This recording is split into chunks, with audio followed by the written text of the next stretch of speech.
1. Suku Baduy Banten. Suku Baduy atau suku Kanekes khususnya Baduy Dalam adalah masyarakat asli di daerah Banten.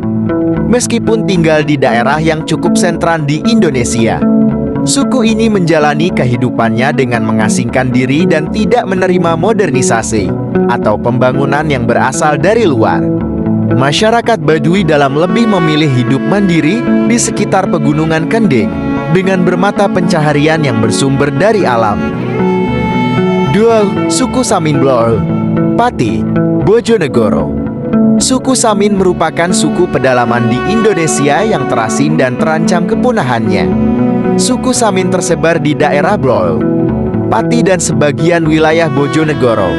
Suku Samin atau yang juga disebut Wong Rikep ini memilih tinggal di tengah hutan di kawasan pegunungan Kendeng dan menjauhkan diri dari keramaian masyarakat. Penolakan terhadap pemerintah pada suku ini bermula dari sikap pendahulunya Samin Surosinteko yang menentang keras sikap kapitalisme dan materialisme pemerintah Belanda. 3. Suku Anak Dalam Jambi. Di Pulau Sumatera, tepatnya di Provinsi Jambi terdapat suku Anak Dalam atau yang juga dikenal dengan nama suku Kubuy.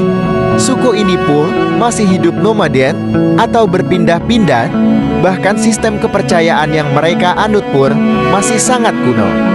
Disebutkan jika suku Anak Dalam masih menyembah dewa atau roh dari para leluhur. 4. Suku Polahi Gorontalo.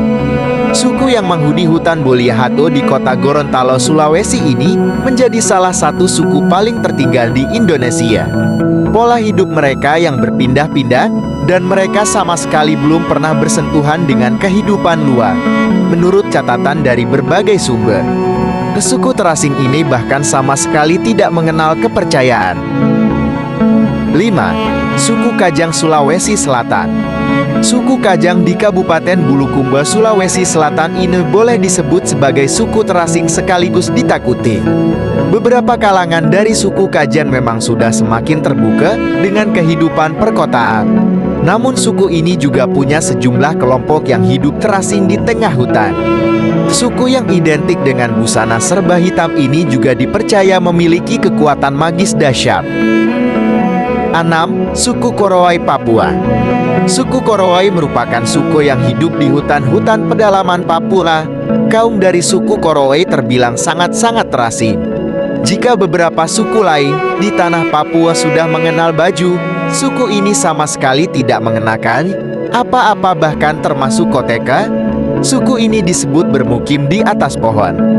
Bahkan menurut penelusuran di beberapa sumber, rumah suku ini bisa berada di atas ketinggian hingga 50-100 meter dari permukaan tanah. 7. Suku Mentawai Sumatera Barat. Suku Mentawai adalah suku kuno yang berada di Kepulauan Mentawai, bagian dari wilayah Sumatera Barat dan Utara. Asal-usulnya yang misterius menjadi perdebatan di kalangan peneliti. Ada yang berpendapat bahwa suku ini berasal dari bangsa Polinesian, ada pula yang meyakini suku ini berasal dari bangsa Proto-Malaya atau Melayu tua. 8. Suku Togutil Maluku Utara. Suku Togutil yang mendiami hutan Halmahera terancam punah akibat aktivitas pertambangan. Suku Togutil merupakan komunitas etnis yang hidupnya berpindah-pindah di hutan. Mereka tinggal di hutan Totodogu dan hutan Lolobata.